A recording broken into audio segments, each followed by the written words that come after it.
Okay, so yesterday we talked about finding all of the stuff, the asymptotes, horizontal, slant, vertical, finding holes if there are some, domain, x, y intercepts, and then we graphed using our calculator. So we're going to do that again today. All right, first thing I do when I look is I say, can I do what? What do we look to see if we can do? If we can factor. So what can I take out of x squared minus x? Take out an x. And then what am I left with? X minus 1 all over x plus 1. Are there any holes in this graph? Yes or no? No, there's nothing that is exactly the same on the top and the bottom. So go ahead and answer this and say there's no holes. So let's go through the list. Vertical asymptotes. How do we find our vertical asymptote? We set denominator equal to 0, right? So our vertical asymptote is at x equals negative 1. Everybody agree? Okay, x equals negative 1. Vertical asymptote and domain go hand in hand. So the only thing that x cannot be is negative 1. How do I say that in interval notation? Negative infinity to negative 1, union, negative 1 to infinity, right? Okay. Horizontal asymptote. How do we find those? Compare degree of the numerator to the degree of the denominator. What is the degree of the numerator? 2. What is the degree of the denominator? 1. 2 is what than 1? Greater than. Look at your cheat sheet. What happens when the numerator degree is greater than? There is no horizontal asymptote. That means there is going to be a what? That means there is a slant. Okay, we haven't had one of those yet, so let's go ahead and do that. I'm going to come down here and I'm going to say, ooh, there is a slant asymptote. Remind yourself, a slant asymptote is in y equals mx plus b form. How do we find the slant?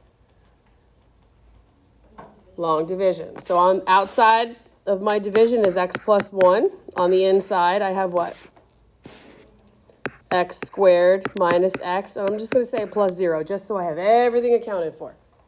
Now, long division, guys, first term into first term. X times what gives me x squared? X, so put it right. You want to account for the highest exponent, everything below it. So we didn't have a constant, so I just put a placeholder.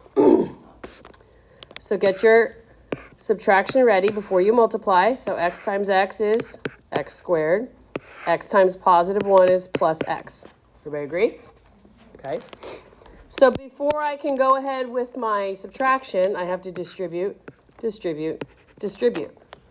What's a negative x and a negative x? No.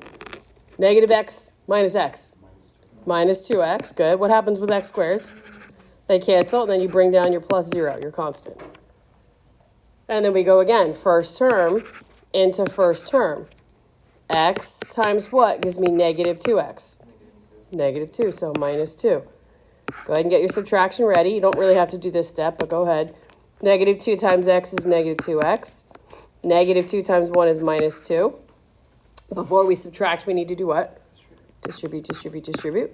So 0 and 2 is 2, and my x's cancel. What is 2 at the bottom there? Your remainder. Do you do anything with your remainder? No. What is your slant asymptote? Write it correctly. What is your slant asymptote? Y equals x minus 2. Now, some of you are like, well, what? How does that work? Everybody in here can graph that line. No big deal. But how did you pick the number? How did I get what number? The answer. I did long division right here. Well, what does that mean? What do you mean, what does that mean? All right, we'll talk. You and I will talk after I'm done with this. Is it the horizontal or the vertical that they can touch? Vertical. All right, so now let's go to x-intercepts. How do we find the x-intercepts, guys? Numerator equal to 0. So I'm going to say, okay, either one, doesn't matter. You can do the factored one or the non-factored one. You're going to end up factoring it anyways. So x times x minus 1 equals 0. Set each piece equal to 0, so x equals 0, x minus 1 equals 0. How many? Am I right? Yeah, how many intercepts do I have here? 2. This one is at 0, 0, and this one is at where? Is it 1, 0 or 0, 1? 1, 0, right? Okay, so two intercepts on the x-axis at 0, 0, and at 1, 0. And then how do we find the y-intercept? Plug in 0 for everything, right? So I'm going to find f of 0 for the y. So I have 0 squared minus 0 over 0 plus 1. Okay, I understand that most of you can look at this and go, oh, it's going to be 0. I need to at least see this step so I understand that you know why it's 0. Why is it 0? Because you evaluated the function at f of 0. But what's 0 squared minus 0? 0 over 1. What does that give me? 0. So what's the intercept? That's 0, 0. Good. All right, before we graph, we'll look at it in a second, but I want you guys to understand, we're going to do the exact same thing. We're going to plot our asymptotes. We'll plot our intercepts. So I have a vertical asymptote at x equals -1, correct? So I'm going to come over here. X equals -1. Angel just asked a great question. Which of the asymptotes can your graph never touch? It's the vertical. It can cross the other ones, but it cannot cross the vertical. Now, what is your horizontal asymptote? You don't have one, but you have a slant, correct? Think about what the word slant means. If you have a slanted line, show me right now with your Apple Pencil what it looks like. Okay? Your horizontal asymptote is none, so your slant asymptote is y equals x minus 2. That is a line. Y equals x minus 2. What is the slope? 1 over 1. Where is the intercept? -2. And what kind of a line is it? Positive, right? So you go to -2. You put a point. And you go up 1 over 1. Up 1 over 1. Up 1 over 1. Then we're going to go down 1 over 1. Down 1 over 1. Down 1 over 1. And you draw your slant asymptote. It's graphing a line. That's it. Do you understand, guys, why it's called a slant asymptote?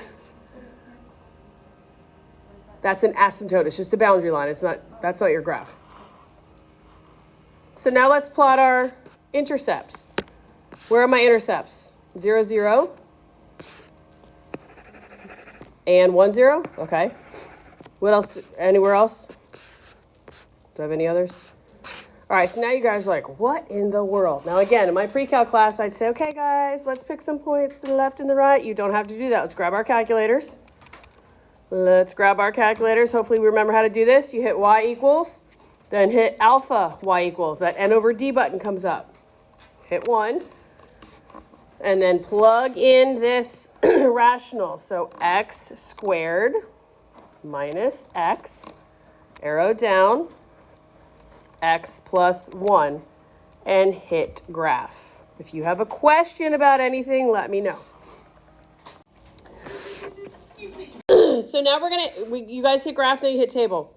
So if I pick the points, I want two things to the left of my vertical asymptote. I'm going to say -3 and -2. What are both of the values of y at -3 and -2? -6, right? So I'm going to go left 3, 1, 2, 3, and then down 6. 1, 2, 3, 4, 5, 6. I also have something here. Do you guys see now, does this match? Do the points that you just picked match where your graph is existing on your calculator? Yes, so go ahead and draw your little boomerangs there. Remember, do not touch the vertical and make sure you put arrows. Now we're going to pick some stuff to the right. Do I already have 2 points to the right of my vertical asymptote? Yes, so go ahead and just pick an extra one. Pick one more. We already have, let's go, I don't know, 3.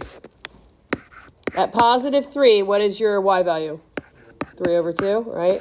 Why did I pick 3? Because 3 over 2 is pretty easy. I know it's 1.5. You guys can pick whatever you want. I just try to pick things that are easy. So I go 1, 2, 3, and then I go up, so it's about here. So you see, and you can check with your graph that your boomerang exists, something like this. Your slant asymptote changes the way your graph looks a little bit. It's no big deal, nothing different, just changes a little bit. Questions?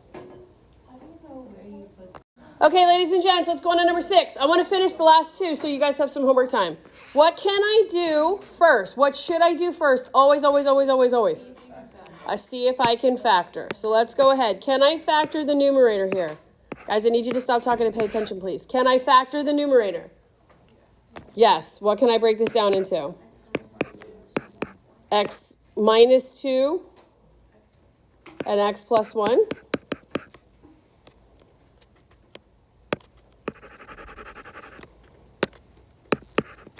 Are you guys sure? Yeah. Okay, I just want to make sure. You guys are all really smart, but you know what? You know what? Some silly mistake you guys will do. You'd be like, wait, maybe my sign should be a minus and a plus, and then something canceled, right? Don't overthink. Don't stress yourself out.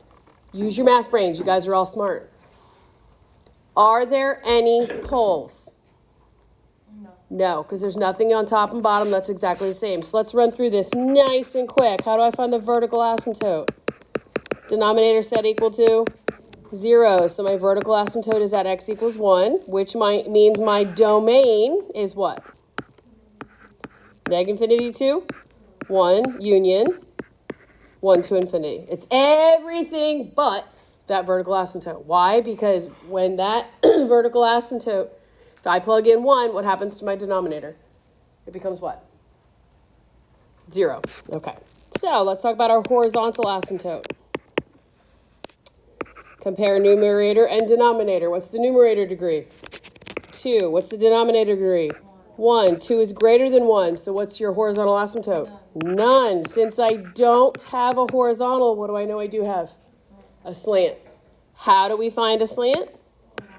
Long division. I know it's going to be in the form of y equals mx plus b. It's going to be a line that I graph. Oh, is that going to be the answer? Is that what that means? It's going to be in y equals mx plus b form, yes. Just reminding you, because if you just put like x minus 2, I'm going to take points off because that x minus 2 means nothing.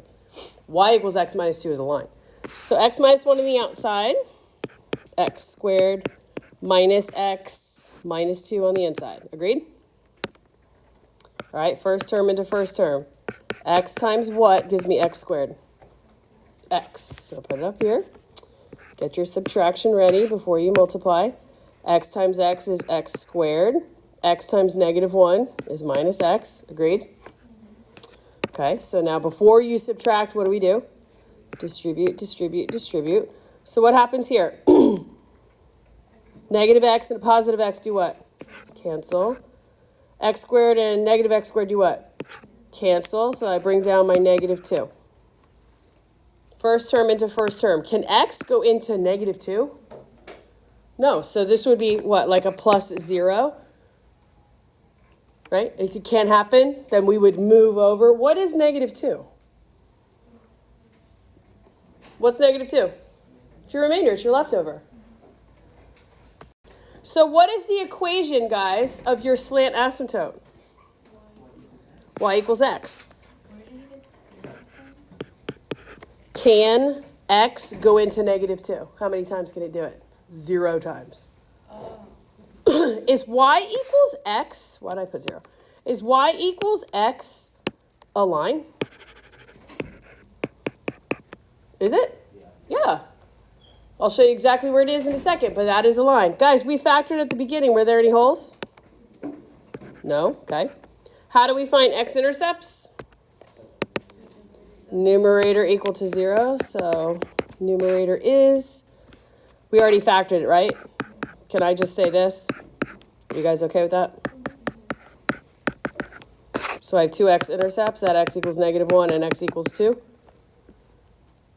Yes? Okay, so negative 1, 0. And 2, 0. And then how do I find the y-intercept? I said all of the x is equal to 0. We're going to find for the y-intercept, you evaluate f of 0. So I'm putting 0 in everything in the numerator. So 0 squared minus 0 minus 2 over 0 minus 1. So this becomes negative 2 over negative 1. Where's your y-intercept? At 0 comma what? 2. Okay. So now let's plot what we have. I know I have a vertical asymptote at x equals 1. So I'm going to come over here. Go ahead and stick your intercepts on the graph. Where do I have x-intercepts? Negative 1, 0, and 2, 0. So negative 1, 0, and 2, 0. Okay. And then where's the y-intercept? Excuse me. At 0, 2. What do you guys know about the intercepts and the graph?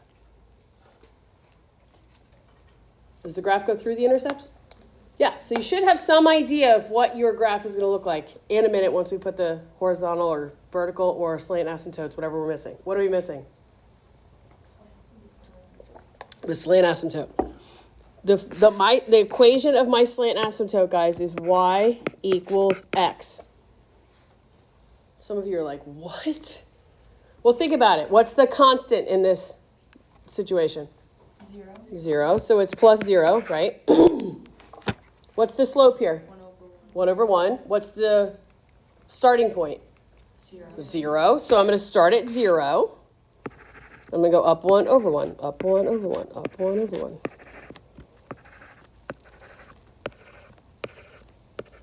You guys agree? If you wanted to do a table of values, you absolutely could. Plug in negative 1, negative 2, negative 3 for x. What do you get out for y? If you have y equals x. If I have y equals x. If I plug in negative 2 for x, what do I get for y? Negative 2. If I plug in 5 for x, what do I get for y?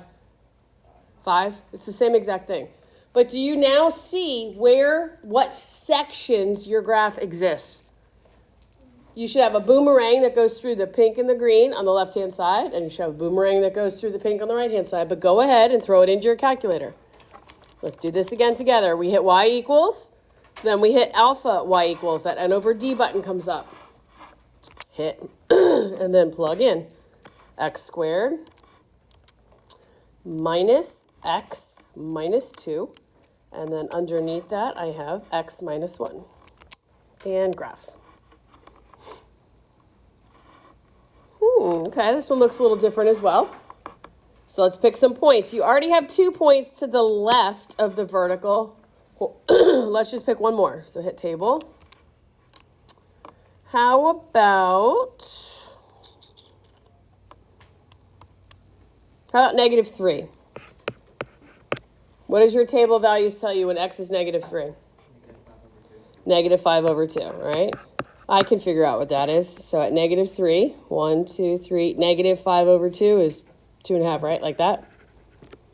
So go ahead and draw your boomerang. So it's going to go like this. It gets really close to that vertical, but does not do what? Doesn't touch the vertical. All right, now let's pick some values on the right-hand side. I'm going to pick 2 because I only have 1 over there. So I'm going to pick whatever's easy. How about 3 and 5? What's my y value where x is 3? 2. What's my y value where x is 5? 9 over 2. Where is 9 over 2? 2 goes into 9 how many times? 3, 4 with 1 left over. So I'm going to go over 3. 1, 2, 3, and up 2. Then I'm going to go over 5. 1, 2, 3, 4, 5, and up 1, 2, 3, 4, and a bit.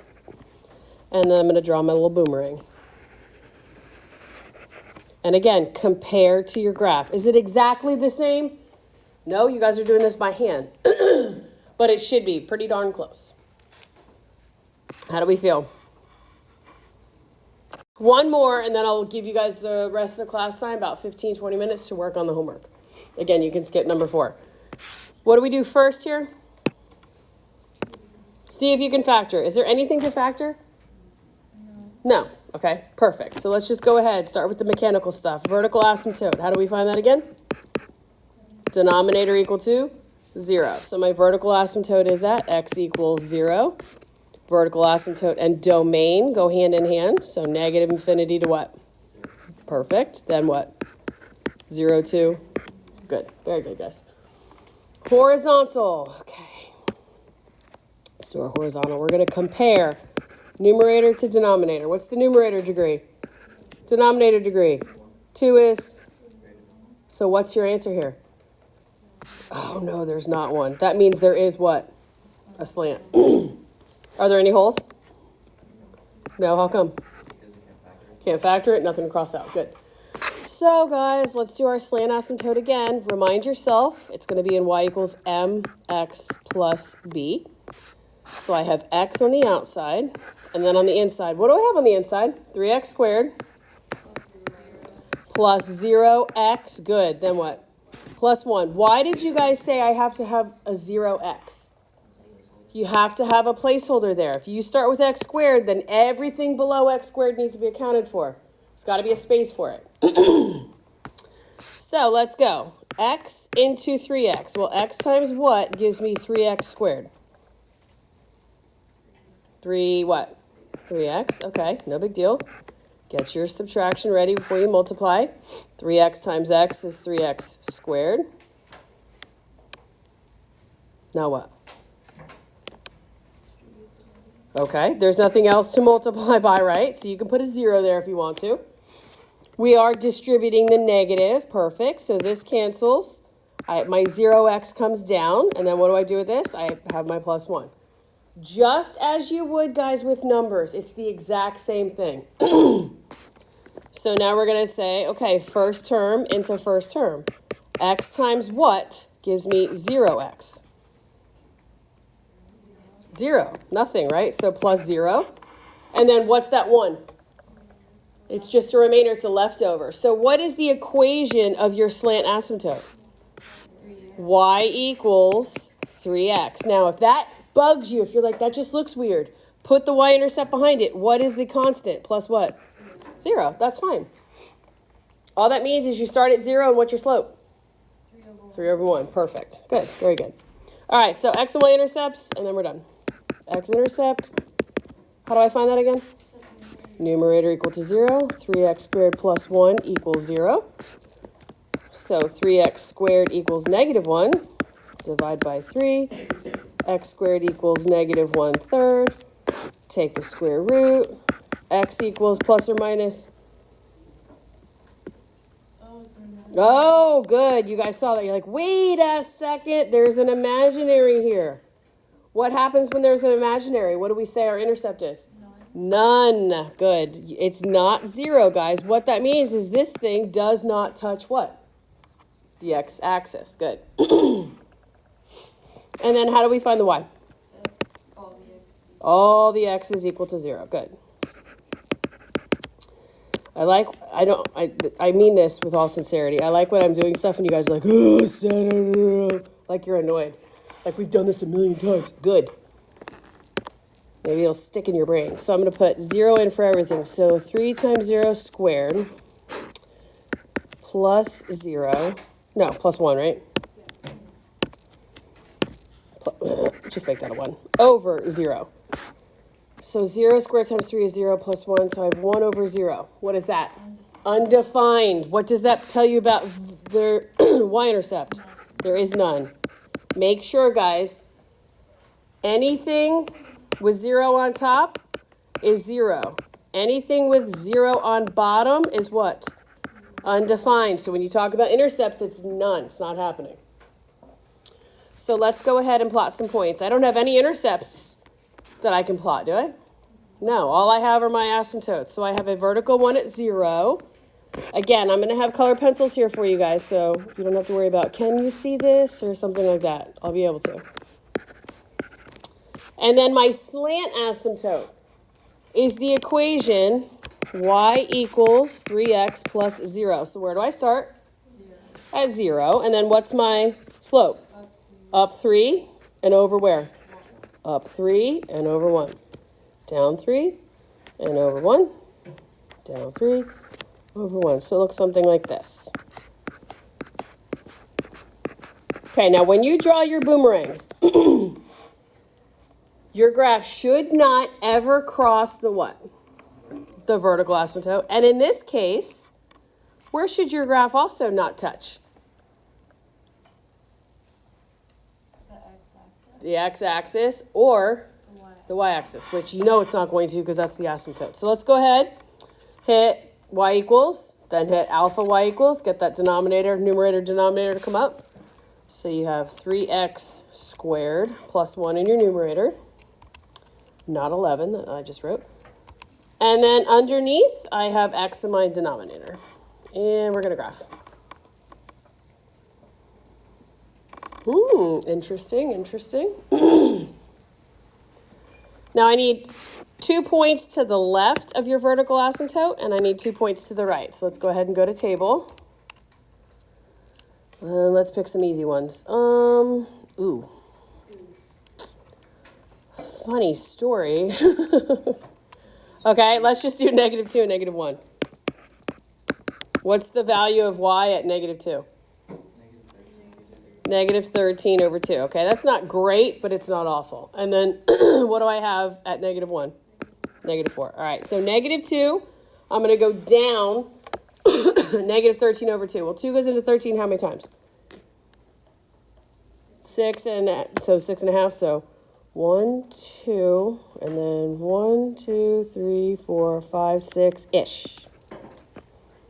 And then -1, 4, right? 1, 2, 3, like that. Okay, so again, we're going to come here. Are you allowed to touch the slant asymptote? Yeah. Are you allowed to touch or cross the vertical? No. No. Okay, make sure we got that. Now, second table, let's go to the right. Huh. Funny story again. Let's go with 1 and 2. What's the value of y at 1? 4. And what's the value of y at 2? 13/2. Isn't that funny? So I'm going to go to 1, 4. 1, 2, 3, 4. And then 2. 1, 2, 3, 4, 5, 6, and a bit. So it happens to be up here. And again, you want arrows at the end of your boomerangs. You want to get real close to the vertical asymptotes, not touch it. That is important. All right, we've done 7 examples over the last 2 days. How do you guys feel? This is what I need from you. All right, we have, what, 15 minutes in here still? 10, 15, 15, 20, something like that. I want you guys to work on your homework. It's due in the morning. Hopefully, it's partly done. Some of you may be all the way done. But if you're having calculator questions or something, ask me. If you don't want to ask me, ask a friend. That's fine. I'm giving you guys the time to work on it. Tomorrow in class, our class is going to be a little shorter because we have math. But I will go over like a class kick review, and then we'll have our quiz on Friday.